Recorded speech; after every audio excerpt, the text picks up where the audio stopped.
Hello, guys. This is actually my introduction to season. Was it five? Season five now? Wow, season five. For those who don't remember me, this is Joseph, right? And unfortunately, only three of us could be here, so I'm here with Constance. Say hi, Constance. Hello. And Antony. Hey everyone. It's good to be back, guys. Okay. So what we're doing today for this episode, we're going to discuss musicals, best and worst, and we're also going to do a little game. We haven't done a game in a while. So I want to start off with musical. Yeah. So Anthony, you're the musical guy. I want you to start off. So we're doing best and worst musicals. You like musicals, huh? I do love Whether musicals. it's film or even theater. Yes. I think I share my love of musicals with Constance here. I think we're the two musical junkies of the council. But yeah, I love musicals. I've been doing community theater since I was 6. And I now direct theater over the summer. So yeah, I love musicals, and it's always been in contention of my favorite genre. It's that and like sci-fi, adventure, action, very different genres, but I love them equally. So this was a very difficult choice to make in terms of my favorite movie musical. Last night I just rewatched Mary Poppins, which is in my top 5 favorite movies. And that I think that was one of my favorite movies, like the movie that made me love movies. So that's a very special film for me. And I've only grown to really love it more on a technical perspective. I'm still blown away by what that film did. And I also really love the thematic layers of what it's talking about in terms of fatherhood and family. And it's also a great Broadway musical that I saw 5 times, I think. I just really love the show too, the adaptation of Mary Poppins. And that's in my top 5 favorite movies of all time. But there's a movie that's higher, and that, of course, is La La Land, Damien Chazelle's 2016 film that just, actually, to be honest, the first time I saw it, I think I fell asleep because it was the same night that Rogue One came out. So it was a 10 o'clock showing and I was just exhausted. So I thought it ended happily. I thought, they worked it all out. And it was, nice. They smile at each other. And it's like, I guess Emma Stone's going to work and she'll come back at the end of the day. I have since seen the ending and I've seen the movie countless times. My university just did a screening on the lawn where everybody came and watched the film on the front lawn of the school, and it's just such a magical film, and I really love how it deconstructs the musical. The first half is very like traditional musical, falling in love and fantasy, and yet the movie as it goes continues to actually root that fantasy in reality. And what is it really like for the characters of these big budget musicals, like on an everyday basis? I think it talks about the evolution of the genre and the evolution of Hollywood, because movies got more realistic as time went on, which I think the film discusses. And it's just, the craft of the film, I've seen the film countless times, just like Mary Poppins with some of those special effects sequences. I am just in awe of how Chazelle had the scope to mount this type of film in this day and age, and how he was able to execute so many of these sequences. I love Emma Stone and Ryan Gosling. I think they're fantastic in the film. And I really like that they're very kind of normal people. They're not like, some people were criticizing them because they're not like the best singers and dancers, but I like that because it kind of has this everyman quality, which I think the film is talking about, that everybody can achieve their goals. Just it's a beautiful film. It's a warm film. I think it captures both the intimacy and the spectacle of cinema that movies are one or the other, but I think this is one of the few that can be both. And it is my favorite movie of all time, so it's obviously then my favorite musical. And I will pass it along to Constance, who I think has another 2000s musical, which is interesting because I feel like the musical had its heyday in like the 50s and 60s, especially the 60s. But we have 2000s musicals as our favorites. So take it away, Constance. It's hard to pick one for me. So this could change anytime, but I was like, okay, the question is not what's my favorite. What do I think is the best? What I think is a good, because I love the theater so much. So when it's not translated well to film, I'm very sad. So I like it when a musical comes along, then I'm like, yes, when you do it, do this. So I'm going with Chicago from 2002. Yeah, 2002. Academy Award winning movie, by the way. It's so well done. And I don't know how much of it is because the way the show is written, it lends itself so nicely to film because the numbers are done in such a way where it's like in a venue. So, you know, a lot of people, their problem with musicals is why do they suddenly burst into song? Well, since this is done where it's like, oh, we're going to step outside of frame. And because we're a performance venue, do the song's performance style, it's not as jarring as I'm suddenly going to burst into song, you know. So I think that helps the popularity of this show because it's also the longest running American show on Broadway. Big favorite. You can't go to a high school without them doing Cell Block Tango at least, you know, once every couple of years. You know, there's just something about how it's written and it's very American and, you know, it doesn't take place that far ago. So it's a period piece, but it's not too far in the past. And I mean, who doesn't like watching angry women, you know, extract their anger on the men who've done them wrong? You know, like I think there are things to latch on to. And so even though they're doing horrible things, they're so lovable. And the songs are catchy. But so in terms of a well-made movie musical, it's so good on stage, but the movie is so like, I would argue that if you never get to see it on stage, which would be sad, and you do see the movie, you are not really missing the experience that you're supposed to have with this show. So it's a very good translation. So I think it's the best crafted just because of all the elements. They just seem to work out so nicely. Anyone who hates musicals can watch this movie. Like I went with my mom when it came out and she doesn't like musicals. She likes a couple of them, but most of them she's like, ugh. But when we came out of that, she was like, wow, that was really fun. I love that. So I think it's easier to digest for non-musical lovers, you know? So it has enough of the right things going for it that if you're like, okay, what's the best? How I interpret that word, because that's a hard word to do, I would go with Chicago. So yeah, the framework I think is contributable to how that movie works because it's very clearly delineated when they start singing, and the cast is just iconic, right. Too. Definitely. So Joseph, your turn to say what you say is the best, your top, however you want to word it. Sure. First off, I think you guys have excellent picks. La La Land is also one of my favorite films. The craftsmanship in that movie is excellent. Damien Chazelle has become one of my favorite directors working today. Off topic, can't wait for Babylon, whenever that comes out. Babylon. Chicago, yeah, it's a great musical. I enjoyed it. But you guys forgot about the king of the musicals, which is we're talking about animated, Disney, right? Yes, true. Remember the Renaissance era when they kept doing musicals, starting with I think Little Mermaid started it off. Yeah, in '89, Little Mermaid. And then we went Beauty and the Beast, Lion King, to Hunchback. And then they just stopped for a while. I think you know, Tarzan wasn't really much of a musical. It was more of a More it had a soundtrack.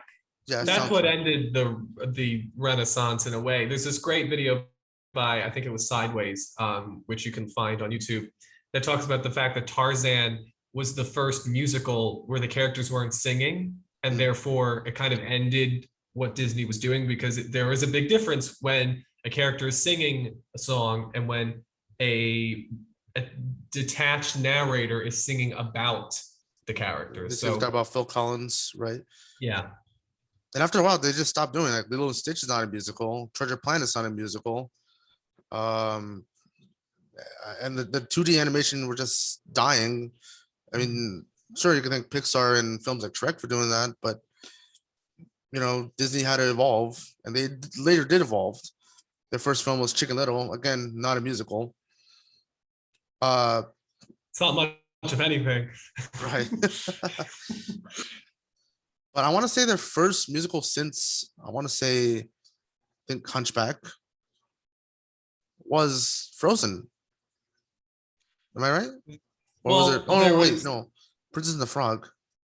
That was 2009, and then Tangled was 2010. And Right. then I think Frozen was 2013. Right. But of the Disney films, I'm gonna choose Frozen because I think that's a beautiful looking film. I I love the cast. I mean, Adina Menzel, beautiful singer. Come on, she's in Wicked. Uh, Christian Bell, who knew she had a great singing voice? I did not know that. Beautiful. She's known for doing comedies, romantic comedies.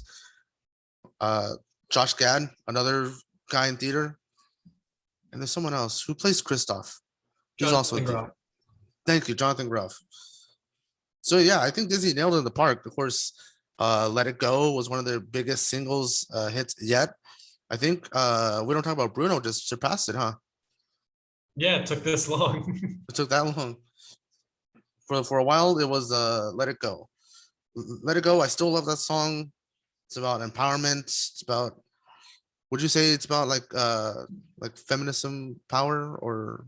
Yeah. No, Yeah. definitely. I was like for the first time in forever. I like that one. I like Olaf's comic relief song. What was it? In summer. In summer. In summer. I even like Frozen 2. Not as much as the first film, but Into the Unknown, another great powerful song. Kudos to Christian Anderson Lopez and Robert Lopez, who went on to do Coco. I love that one too. And of course, they also worked on one of my favorite shows, WandaVision. They did all the theme songs, and of course, the most famous, Agatha All Along.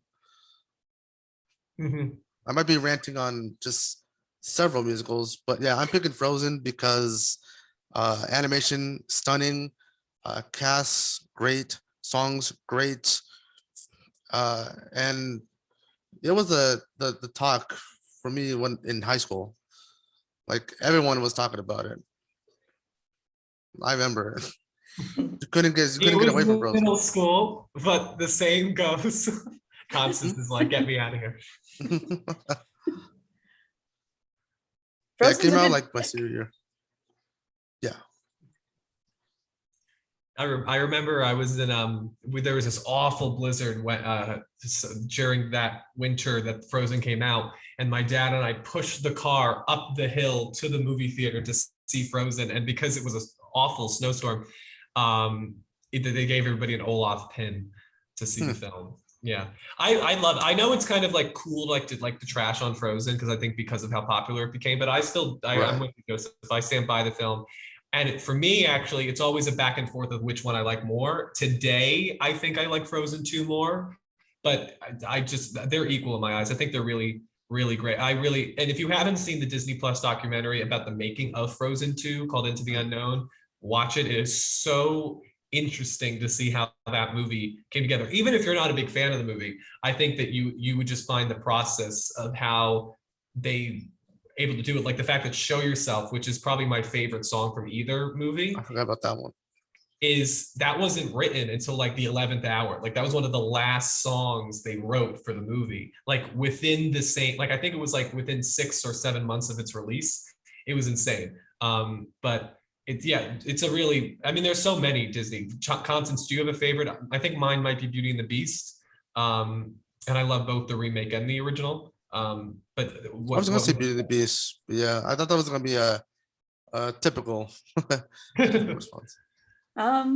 Well, my earliest memory is Sleeping Beauty because I do have very few memories of life before the Renaissance. But when Little Mermaid came out, that was a big deal. That was huge. And I was the perfect age. I was exactly the target audience. So that's very special. Lion King, of course, was special. And Joseph, you were talking about like bringing the music back. I'm like, right, yeah, Princess the Frog had music, Tangled had music, and those are comparable to the early Renaissance. But Lion King was like pinnacle. Frozen is like the new pinnacle because people kept saying Frozen is the new Lion King, meaning just how ubiquitous the songs became and how, I mean, everyone, they can deny it all they want. They at least went through a phase where they're like, yeah, let it go, you know? And Frozen has a lot of memories for me because it was the first movie that my daughter, I was like, okay, she's old enough where I know she'll sit through a movie and be still and be polite and watch the thing. And she did. She was totally wrapped up in it. And we had to watch it every day. When it came on DVD, we watched it every day for like 8 months. She had to watch every it daughter and parent. What? You know? It was probably every like little girl, like daughter and Yeah. parents. Yeah. So I mean, Frozen is very special. You know, Disney, when they really hit it right, and they hit it right a lot, they do such a great job. So just like everything else in this topic, it's so hard to pick one. But yeah, I would say Little Mermaid's up there, Beauty and the Beast is up there, Frozen's up there, but a lot of it also is just where are you in your life and when you experienced it. Things like if I didn't have a daughter, I don't know if I would have the feelings toward Frozen that I do. Some of that is her fault. So Like even post Frozen, they're still doing well. Like Moana, like who doesn't like Moana? yeah, Well, Moana and recently Encanto, right. even Coco. That's not from Disney, but that's from like Pixar. But still, No, it's really the last couple of years we've gotten some really great Disney musicals, and I'll bet that I think Frozen made it to Broadway already. I think Encanto will be next. I'm gonna make a bet. Poor Moana. Moana won't fit.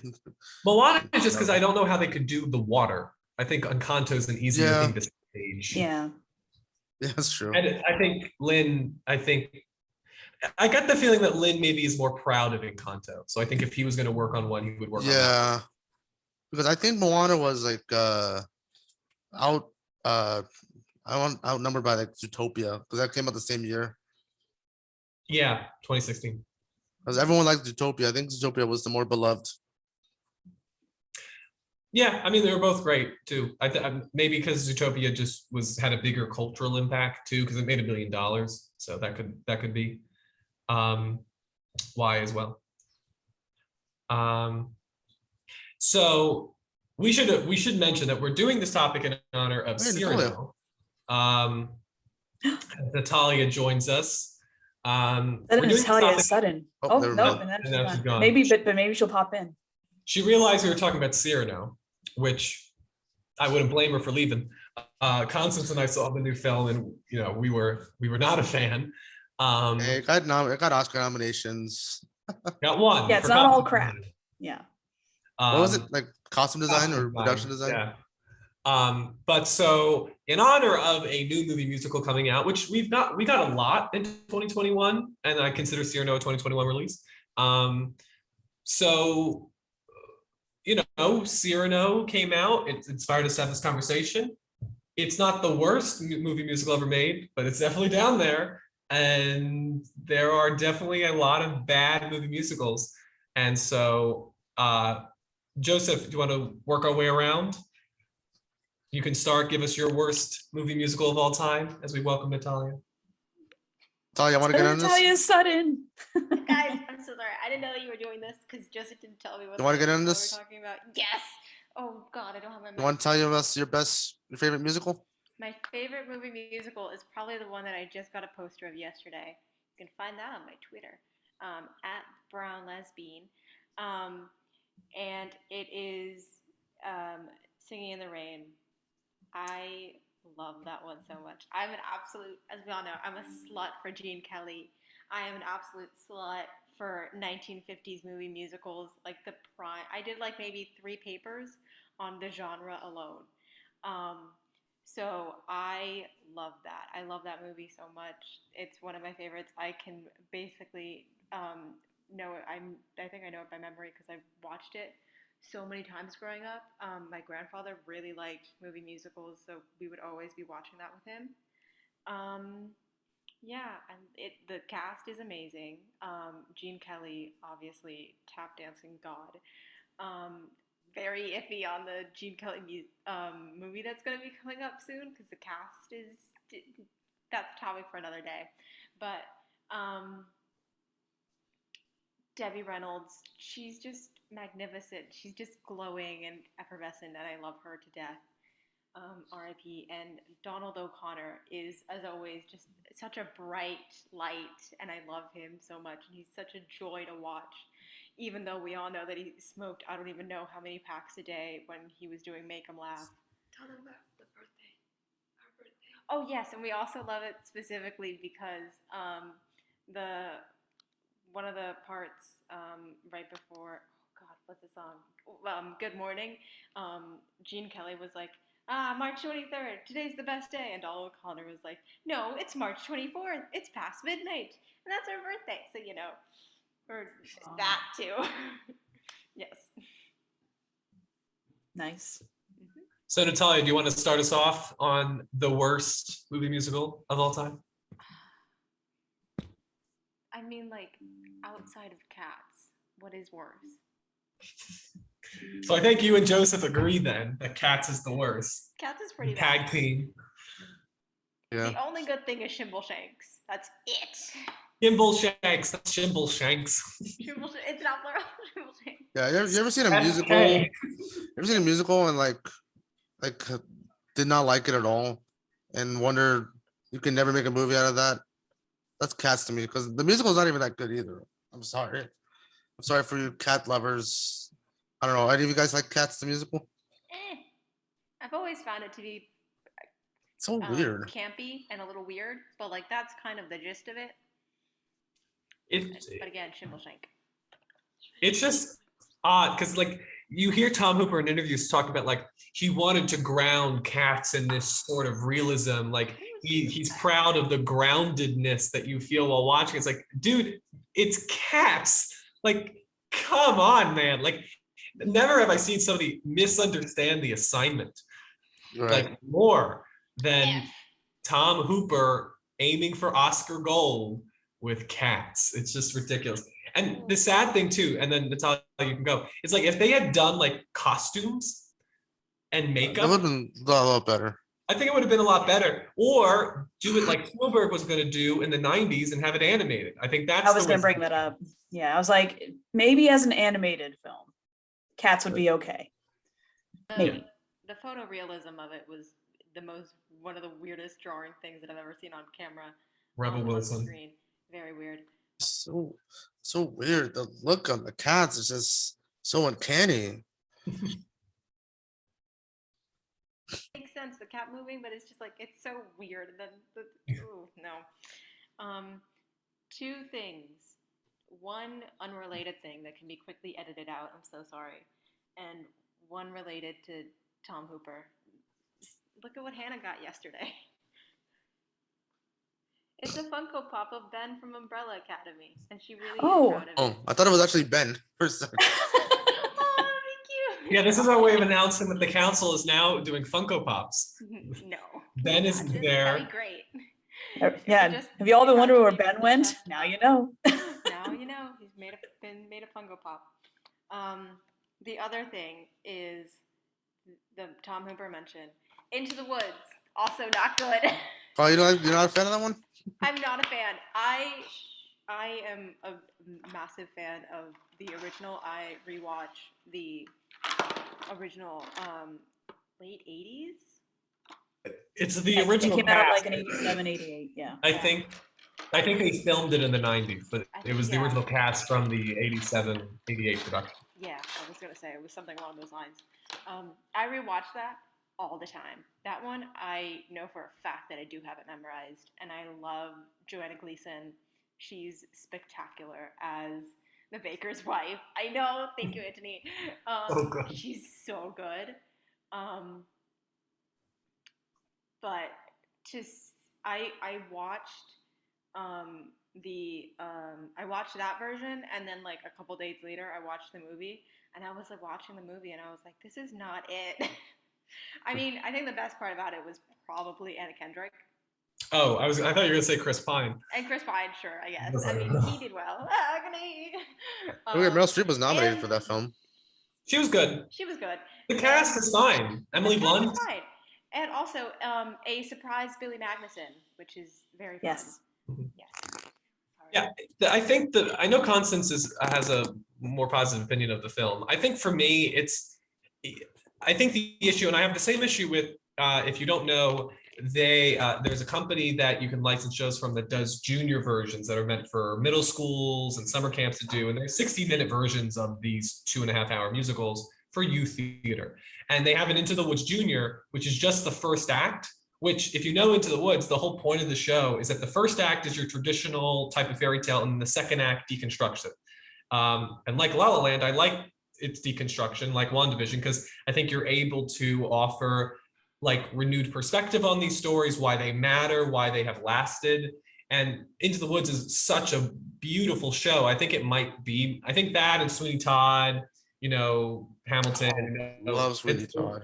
Yeah, those are my favorites. And so when you have the movie and then you have this junior show that kind of devalue the second half and take away the darkness, it's no longer Into the Woods. And I think that's the issue with the movie, is that where in the show, it's the first act and the second act. And the first act is cheerful and the second act is dour. And then the movie is 3-act story structure, where the first 2 acts of the movie are essentially the first act of the show. And then the third act is a sped through version and a Disney-fied version of the second act of the musical. You just don't get the same impact and the story doesn't work. They also take out like the song that is like the whole purpose of the show, which is the Baker's song No More, which granted they didn't include his father in the film. Was so mad when I but watched they it. could still have just given him the song and he sings, I don't know, to a bird. It would have, I don't care who he would have sung to. He could have sung to a leaf. Like at that point, he could have sung to Emily Blunt's Scarf. Just give him the song. Because yeah, I agree, Natalia. It's like, it's not necessarily like a bad movie and the cast is able, but it's just when you see what this story is and you see what they did with it, it's not my worst, but it's probably the most disappointing I've ever seen. 2 more nitpicks to add to that. One being that song that was cut out, No More, because they didn't do the narrator, or rather they just had it be James Corden. Him. I'm so this game is James Corden too. That was This the is beginning what of the game end. is James Corden. That was the beginning of the end with him. I think I'm the one that likes James Corden. Because they had him as the narrator, there was so much less of an impact when the father showed up. And because the father in the original was played by the narrator, and then the narrator died because fourth wall breaking is fun. Oh. It was great. But then to have it like this, you felt even more detached from the Baker story and his connection from his father. And this is an even tinier nitpick, which is Emily Blunt didn't sing my favorite song. The Justify the Beans one. It's just, it's called The Beans. I love that song so much. It's the tiniest thing, but it's probably my favorite because we all know I love the Baker's wife. So the fact that wasn't in there really broke my heart. But yeah, that's it. Thank you for coming to my TED Talk. No, the narrator bit is one. Again, if you haven't seen it, I want to thank whatever God created the desire to capture the original cast of Into the Woods on a pro shot. We are forever grateful for that, because it's truly like it's such a special thing that's in existence that recording exists. And just watch it because it's fantastic. The narrator bit is just so great when they want to feed him to the giant. The whole thing is on YouTube, so you can find it and you can watch it. Yeah. No, it's really great. So Constance, what say you? What's the movie music that irks you? Well, real quick about Into the Woods, I don't love it. I just don't hate it, the movie, because I do have umbrage with it. There's a couple other things. Both, Red Riding Hood and Jack. I hate that in the movie they are played by children, because that's another joke that they're supposed to be young adults. So that the Big Bad Wolf song about her, it's kind of sexual, but like that's commentary on male predators on young women. So she should be a teen. And Jack, he's supposed to be like this grown man who's kind of touched and kind of stupid. So to make him a child, you're taking away more commentary. But the problem is Disney funded it. So you see the logo in front of that movie. And so they're like, we just made this really successful adaptation of Rapunzel. We can't have Rapunzel die like she does in the actual show. So I think because Disney's hands are all over it. It's not that they Disney-fied it. They just tamed it down. And I'm like, you do not tame down Stephen Sondheim. You don't do that. Well, that was even the case with, and I think this is a much better film. And I would say I think this is one of Tim Burton's best films, but even Sweeney Todd, you get a sense that the people adapting Sondheim's material for film are not comfortable with the cheeky humor of the shows. And Into the Woods is a very funny show, and so is Sweeney Todd. Sweeney Todd, it works a lot better because at least the tone is consistent. Tim Burton has a stronger hand. But Rob Marshall, he feels surprised by the darkness of the second act of the show. And you can see that in how he directs the second half. And so, yeah, again, it's not my worst, but it's definitely one that I feel the same way about Into the Woods that I feel about Watchmen. I don't know if you can do a film adaptation of those works. They feel indelible and they feel like so attached to their origin of medium that it just seems fruitless to try and fit that into a film structure. Mhm. Yes. So should I move on to what I've deemed? Now I'm not counting Cats because to me that's its own category. You can't lump that in with Category? yes. Because also it's a fun fever dream, and yes, the tap dancing number is redeemable. So I'm like, right, to not go the Cats route. I'm like, well, let's say people know to avoid cats. They're like, but what else? Because obviously there's plenty that are bad. This is very personal to me. So you might watch it and go, she's crazy. That's actually not bad. Oh, but I think it is Rent. Now, I hate Rent the musical, period. I hate this musical. It's so pretentious. It's so, we're so hip and with it, and we're not gonna pay the man and blah blah. I'm like, but if you really look at it, it hasn't aged well. It came out when I was a teen, and everyone around me was like, "Ooh, Rent! Oh, it was such a big deal." And I saw it, and I was like, I don't understand. But it ages poorly. It's about these privileged white kids who are choosing not to pay their rent. Meanwhile, anyone who's of color or is not straight are the characters that, spoiler alert, die. It's so bad. The optics are terrible. So it's a terrible story. These are terrible characters. So even the stage show, I hate it. Now, this is not a slam on Jonathan Larson. I know he died tragically the night that it premiered off Broadway or whatever.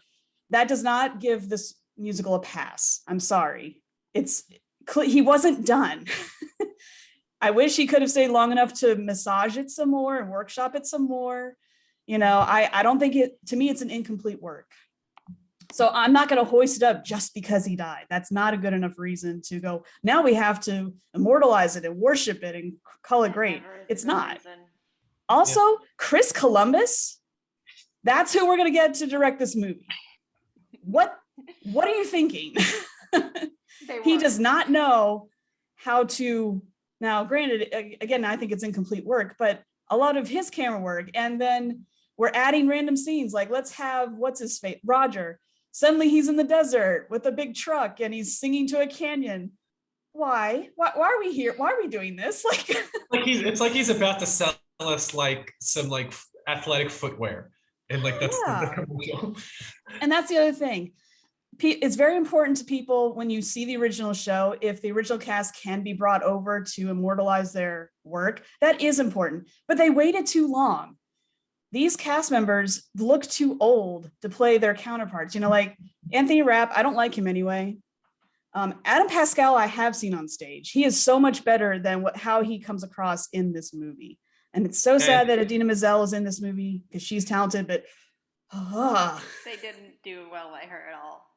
Everybody has seen Adam Pascal now in the end credit scene of Hawkeye, because he is in that. He is in the Broadway Save the Day number.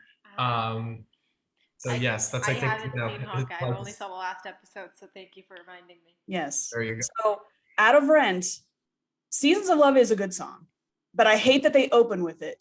Now I understand that you don't have an intermission in a movie, but it makes so much more sense to have it where the intermission would have been, because the point of the song is time has gone by in their world. If you open with it, it doesn't have that context. So it's a great song. Maybe they're like, oh, we got to convince people that this would be great. Let's put the best song right in the very beginning. So yes, that's the only redeeming quality about the musical, is that's a great song. But why would you open with it? That's such a bad choice. Anyway, I could go on forever. I'm not going to. Those are just my like big things that I had to talk about. So yeah, Rent. Skip. This is the most impassioned I think I've ever seen Constance, and I'm here for it. Just bring up Rent and I'll go there. Hilarious. She's a. But no, I mean, Natalia, what were you gonna say? Constance is a new woman. She almost dropped an F-bomb. Yeah. I mean, I don't know, Constance. I think as far as revolutionary kind of like empowering musical, I definitely think of the director of Harry Potter and the Chamber of Secrets. I think that really is a wonderful match. And I love Harry Potter, obviously. But Yeah, no, it's all, they also sing a lot of the lyrics. Phantom of the Opera did this too. It's like, sing the damn songs, please. I don't need to hear the spoken word adaptation Maybe of they Rent. can't It's sing. like, yeah, well, no, they could sing because it's the same Broadway cast same in people. their 30s. It's like, it almost felt like they didn't want to be monetized by YouTube, so they just spoke the songs instead of singing them. That's what it feels like.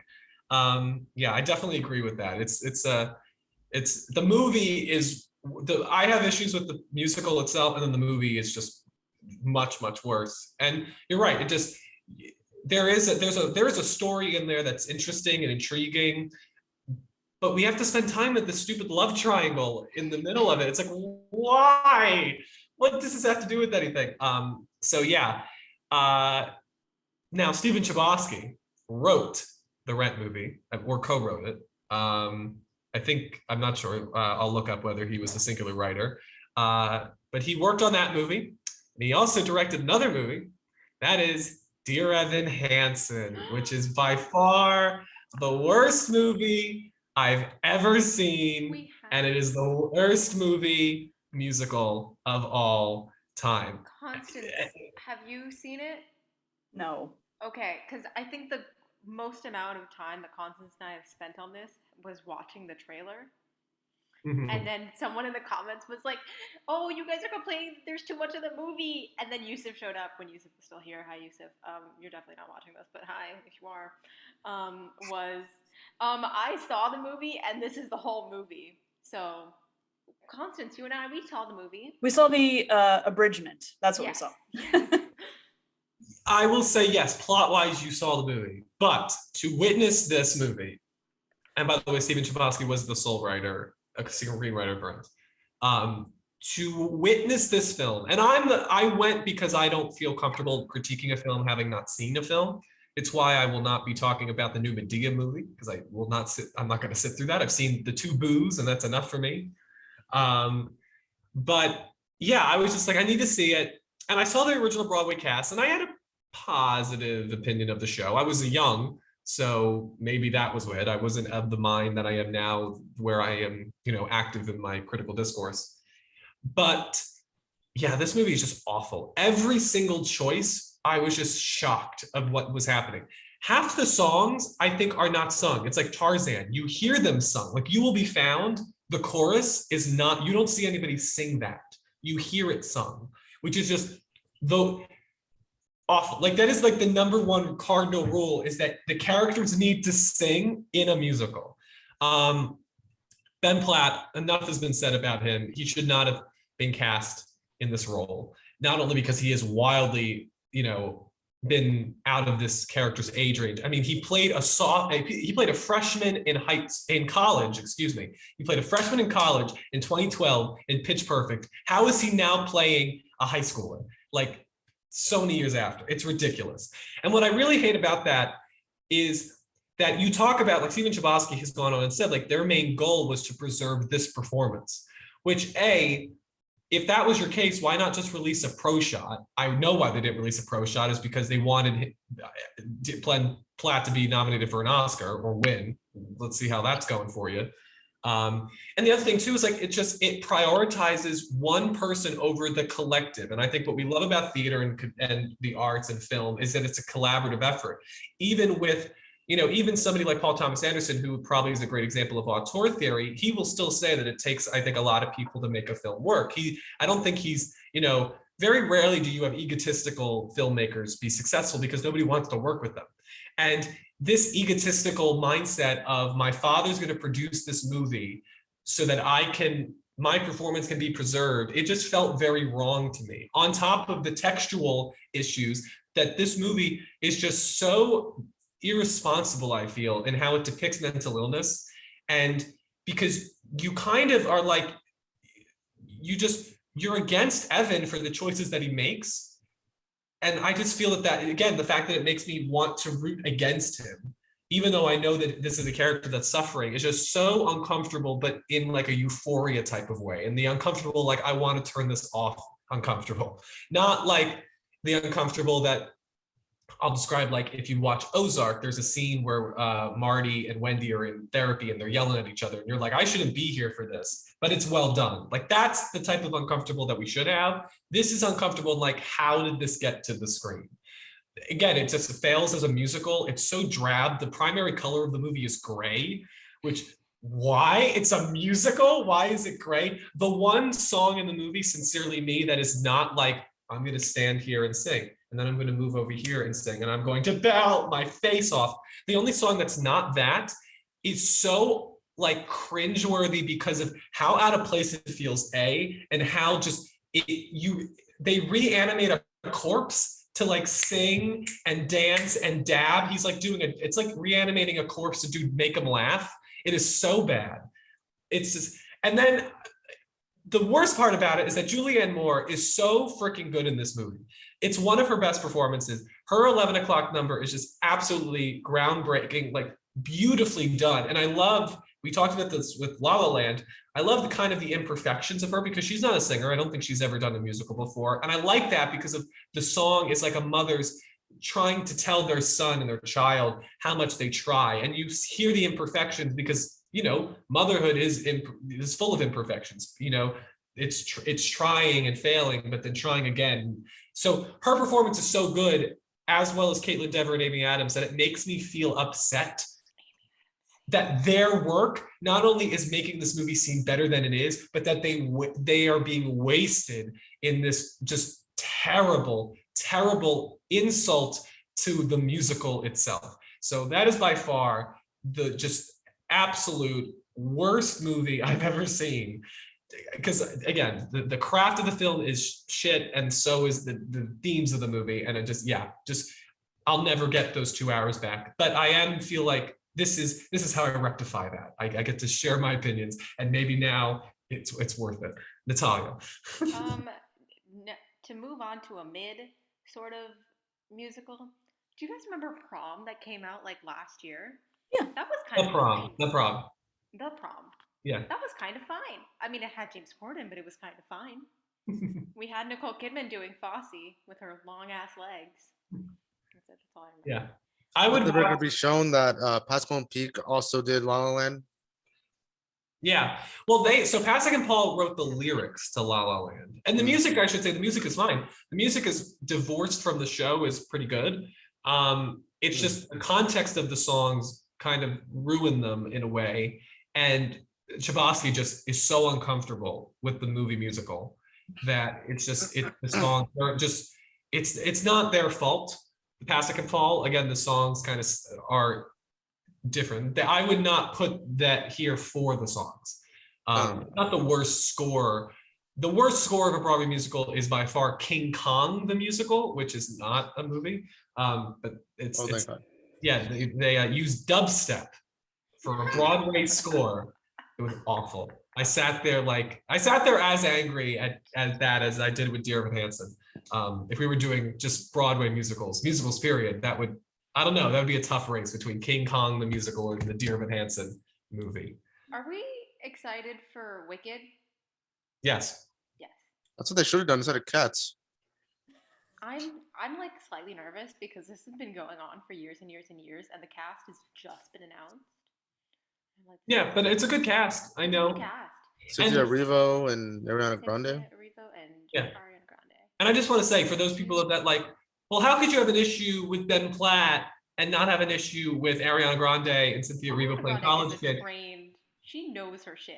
Well, it's just the age thing because they're playing college-aged characters. It's like there's a difference. We're in a fantasy. They're playing the Wicked Witch, and also I do think there is a certain sort of time jump in the second act. Yes. I don't know if it's that dramatic. I don't think it is, but still, I'm just saying that like there's a difference between that movie and the genre of that movie, and Ben Platt playing a teenager with Caitlin Dever, who looks like a teenager. I mean, he looks like he's singing to his daughter in that scene, in their love ballad. He looks like he's about to send her off to prom, except he's her prom date. It's, yeah, no. But I'm excited. I loved In the Heights. So John M. Chu directing, I'm looking forward to that. If the rumor is true that they're splitting it into two parts, that's going to be very interesting. Where? We'll That's see. interesting. Like When a could year-long they do intermission. that? What the heck? When could Yeah, they do it's- that? I mean, there could be like the sort of It would be massive- Act 1 and Act 2. But- That would. but like, I don't know. The first movie I would feel like end. the best part is in the second act, so we're just gonna have to wait for that. Well, no, the first movie would end with Defying Gravity, and then the second act would be the second. I could see it. It would be an interesting. It's a decision. Yeah. Well, especially because you look at like Beauty and the Beast, which made buttloads of money, and it's like, they can't really make a sequel to that movie. I mean, they could do the Enchanted Christmas, but I don't think anybody don't do wants that. Um, Don't do that. They did a So Lion it's King like- too. Yeah. So listen, if the first Wicked is successful, but again, you're getting half the story, so it's an odd choice. But regardless, I've loved Wicked my whole life. I made my own Wicked movie with my family, and I dressed them up, and they can't sing, so it's and I cast my aunt and my aunt's friend, who they're both in their like 50s, so I guess I'm no one to talk with Ben Platt because I casted 50-year-olds as college kids, but it's wonderful. It's a feat of cinema. It's truly Where's great. your So I'm Oscar? looking forward to it. Where's my exactly for my Wicked adaptation? Yeah, I don't know what you're talking about, Natalia. The Wicked movie's been out since November 7th, 2015. It was released in one place only, and that being my Google Drive. So in limited release. Very limited release. All right, Joseph, take us away with this. We're gonna try another game, Natalia. I don't know if you knew that. Oh wait, did he do his worst? Joseph, did you do your worst? yet? Yeah, Natalia got mine. It was cats. Oh, that's right. You both did cats. We Right. both did cats. I was so thrown by it that I forgot. Okay. Natalia, I'm glad you're here because I think 3 players is better than 2. So we're gonna do a Rotten Tomatoes quiz. I'm gonna give you a movie, and you guys are gonna have to predict the percentages of the movie, basically. So if I say like, I don't know, Dear Evan Hansen, 2. 29. 13. Natalia, 2. is it 2? 2. Actually, Anthony movie was Here close. off. It was 30. 30 exact. So Ha yes. Oh no, you're actually correct. 29. Last time I checked, it was 30. All right. So that's the I'm game. gonna That's do- how it works. No cheating. Yeah, no God, cheating. You guys always put me in here with So I'm gonna do numbers. 10 movies. So the first one I'm gonna give you. I'm gonna write it down. Are we just saying these? Is this like a we buzz in type of thing? it's just, No, you guys have to. yell at You could all guess. Not at the same And time. whoever's obviously. closest gets it. Yeah. Okay, gotcha. So we don't have to Like write. the price is right. Right. All right. The first one's gonna be Avengers End Game. What order are we doing this in? Or can we just say blurt out when we have an answer? You can just blur out if you have an answer. 94.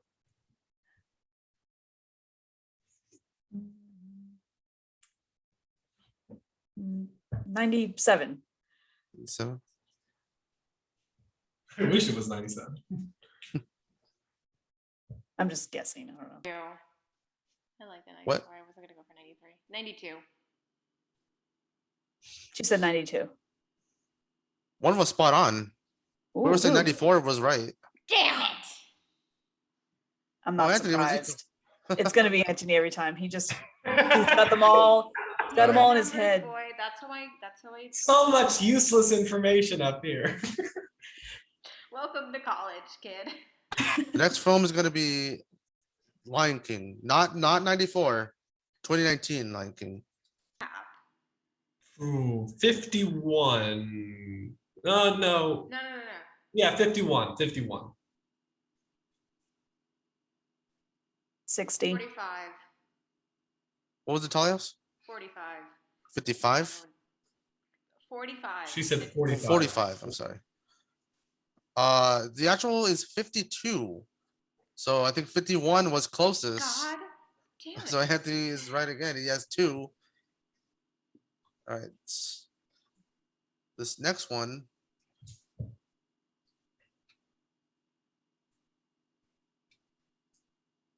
Remember this as my of Yusuf's favorite movies.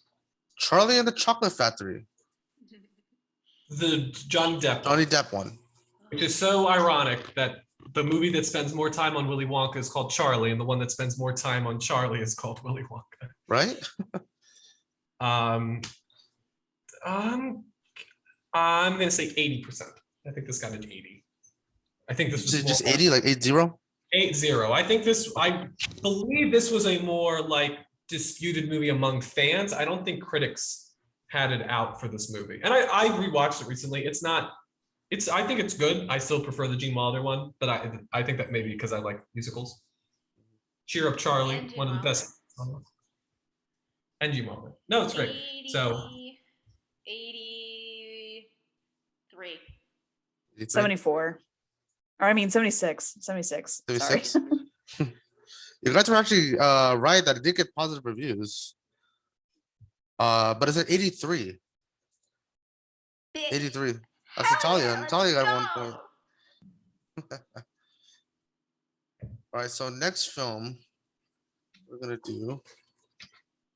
This is our fourth one, right? This is the fourth one. Sorry.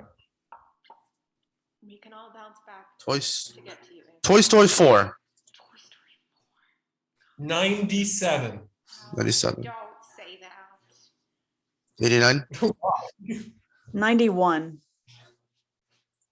Went to Antony again. You got it exactly right. 97. I didn't Oh. say anything, but okay. Well, you Wait, couldn't I- have wait, said I heard 99. 89.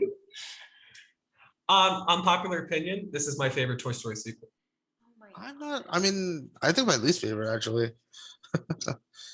I love this movie. And it's a movie that's grown on me too. Okay. How would you rank? Right. I actually, second, I'm just interested. How would you rank the 4? Everybody, put you on the spot. I think 3, 1, Three. 2, and 4. I would, Okay.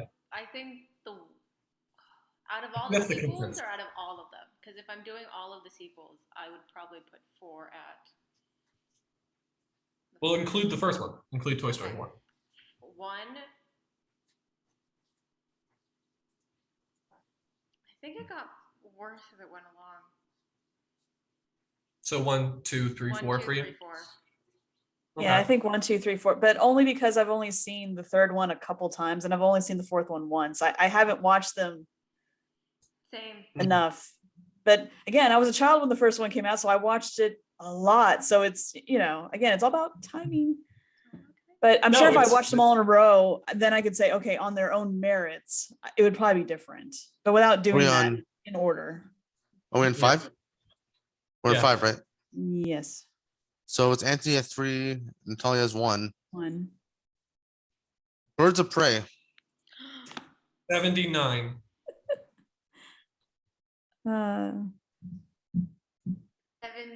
76.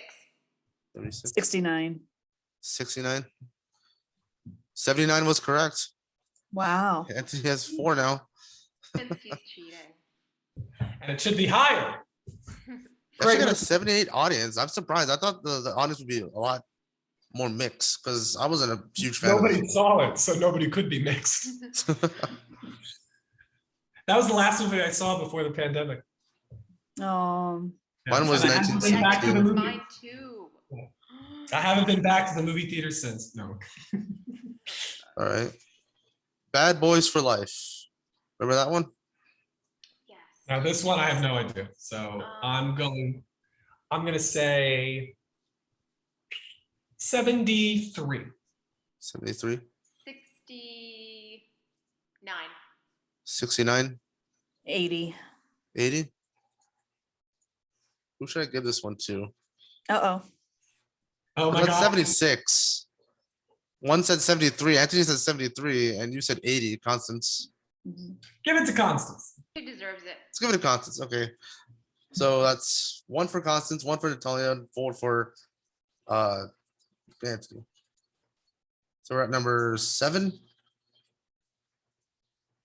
Yeah, I think so. I forget. I don't know. Sure. Why It not? chapter 2. It Chapter chapter two. 2. It chapter 2 is at 63, I think. 72. 62. What was it? Sorry, we can't hear you. 64. There we go. It's a 62. What did Antony say? 63. Oh, then you get it. I was down. actually. All right. Number 8. If you're playing along, let us know what your score is too. So that means you, Isaac. All right, I got one. The Emoji Movie. 6. 12. 17. 6, 12, and 17. 6% is right. Oh my Oh god. my god, you're a god. Wow. If only this was like an SAT question, I might be in a Ivy League school. Right? Oh, Sense to whatever Next school we're looking Anthony at- goes to. It's a this great film was film. nominated for Best Animated Feature, The Boss Baby. The Boss Baby, I'm gonna say has a 54. And my school is Great Natalia. It's where the Duffer Brothers went. Aw, And the co-founder of Siri. I less wish. interesting, more scary. Yeah. The boss baby, the first one, right? Mhm. 52. 52. 78. 78. Why It was not? 53. So one got 52. I think Anthony said 54 though. Yeah, so I would go Natalia. Talia. So you get 2 points now. That's 2. I think you have 6, Anthony. You're counting, Sure. right? 4. And you have 1. I have Yeah, two, I have Constance one. has one, Antony has the rest. So what number Yes. are we on? That was 7 or 8. We're at 8. So maybe do 2 more and then like a final. I have an idea for a final one that you could do for us. So when we get to that, I'll tell you. All right. Zack Snyder's Justice League, not Justice League, the Snyder cut. Ooh. 73. Uh, 80. 80. 80. mm. Oh God. You look like your head's gonna explode, Constance. 80. I don't know. 82. 80. So I know a lot of people like love this movie and call it like one of the greatest films ever made, but it only got a 71%. And Really? 73, yeah, But for Snyder, that's like a 95. So I think pretty you much, know, yeah. Bad, but so true. So yeah, Anthony gets another point. Well, So we're at number 9 now. Number 9. Number 9, and who then knows? whatever There Antony have been so has many for- numbers in the last 10 Someone's gonna Yeah. correct us. They're gonna be paying attention, going, God, you guys suck. Isaac is gonna correct us. He's gonna see this. He's gonna be keeping. We're probably on number 13, I but know. let's go with number 9. This one, and then whatever Antony. Into the has. Spider-Verse. Oh. heck yes. 97. 96. 96. 99. 99. 97. Oh. So- All right. So my idea for the ending is you give us a franchise and we have to tell you which film is the highest rated and what the number is. Okay. Don't go easy on us. Yeah. From So what's the highest rated MCU film? No. I know it. Well, it's Black Panther with 96. So give us another one. Okay. The DCEU. That is harder, isn't it? Aquaman and You're gonna be angry. 87? You're gonna be angry when I say this. Wonder Woman with 93. Wait, Wonder Woman. Oh, I forgot about Wonder Woman. 93.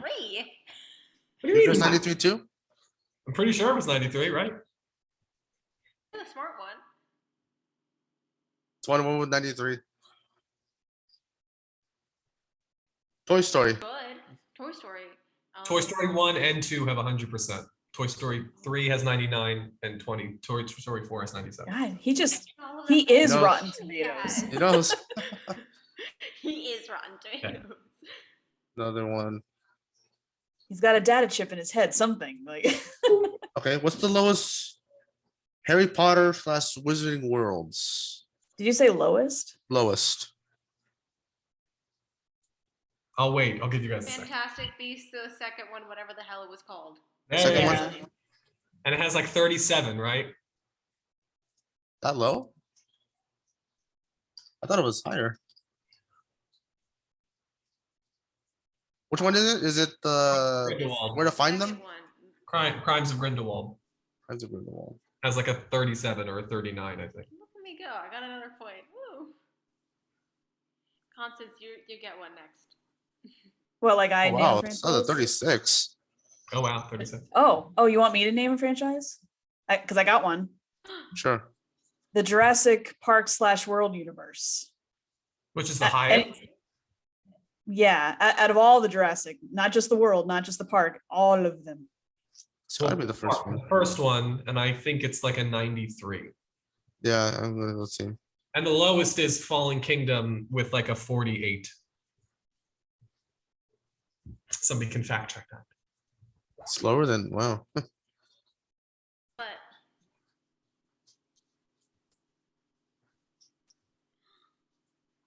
All right, got one. Kingdom of the Crystal Skull. 78%. 56. 56. I'm sticking with my 2. What was that, Natalia? 2. 72? Just two. So just two. Just two? No 7, just the 2. Just the 2. 78%. Oh, Wow. That one got good reviews. interesting. Well, again, it's not the movie itself isn't that bad. It's just bad compared to the other movies. Exactly. Right. Okay. It's like, the Book of Boba Fett isn't the worst show, but it's I know, not that yeah. great compared to the rest of Star Wars. Right. All right, here. I'm a Let's huge fan. end on this one. In honor of next week's release, what is the highest rated Batman movie? Dark Knight. Dark Knight. Question: Are we counting animated? We are not counting Okay. animated. Because I was gonna say the Phantasm, whatever. Mask of the Phantasm. Yeah, that one. Back up. Get him. No, it's Dark Knight. I think Will that's not 90 blaspheme the Batman. Can you tell me what it has, the number? Because you're right, it's the Dark Knight. 94. 90 something, but I don't know which one to guess. Any last guesses? 87. 87? 87? And Joseph says 94, and Constance says It's gonna have a 9 in front. It should. I don't know.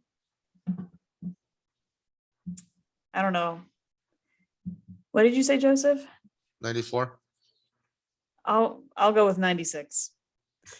Joseph is right at 94. The Dark Knight Wow. Rises. Actually, then the Lego Batman movie at 90%. Then the Dark Knight Rises at 87, and then surprisingly, Batman Begins at 84. Interesting. Which, to be fair, is how I would not Lego Batman. Lego Batman is at the bottom of those 4, but I would probably put. I like Lego Batman. I liked it. It's just that trilogy is like Teflon for me. It's untouchable. But I like Rises more than Batman Begins. All right. I got a better way to end it. Predict the Rotten Tomatoes score for the Batman. Ooh, I'm gonna say, I think it's gonna be 91. I'm gonna say it ties the Dark Knight. I'm gonna go 94. The length worries me. Yeah, I'm gonna go with. But Dark Knight will get a better actual score because I think it has like an 8.6 out of 10. Yeah, I'm just gonna go with a straight 90. 90?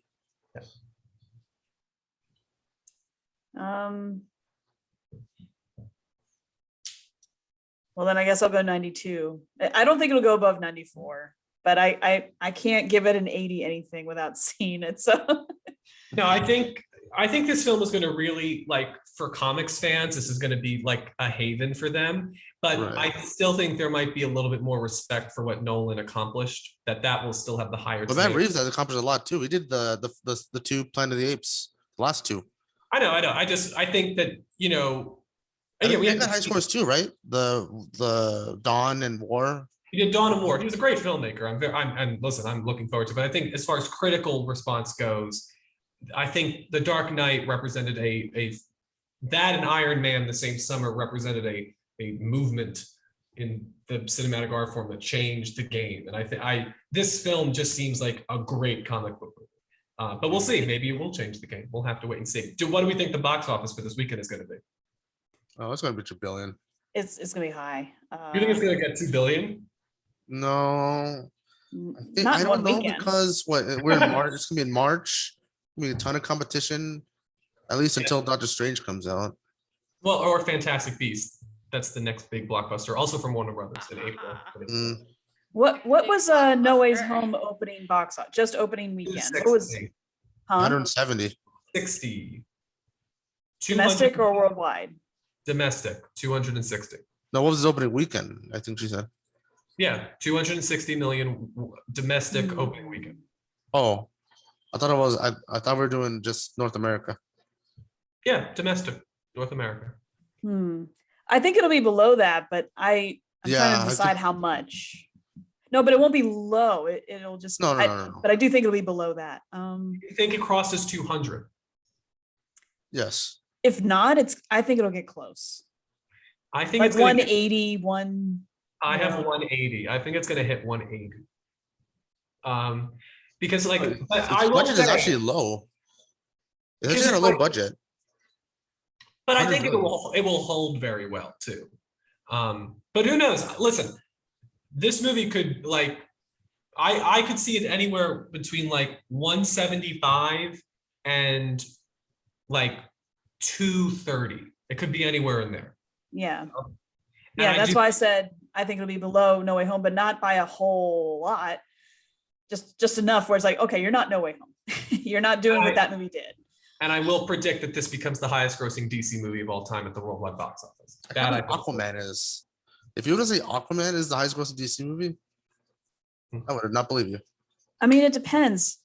What I'm worried about is when, for the masses, not comic book people, for the masses, when do they really hit that comic book fatigue? Because I worry that there are people out there who are like, oh no, another Batman movie. I mean, Batman's great. I love him. I can't get enough Batman. But if I think about the public, I'm like, I don't know. Is it too much Batman too soon? So that is the only thing that gives me pause. Are people going, oh, I don't know. If we're talking about opening weekend. Yeah. The thing that I find so funny about that comment, Constance, is that like we're always surrounded by people who are gonna go like instantly. So we really have absolutely no frame of reference as to what the average moviegoer is gonna do with this new Batman. Because it's another Batman. No, I agree. It's definitely interesting. And we'll be back next week doing a spoiler review.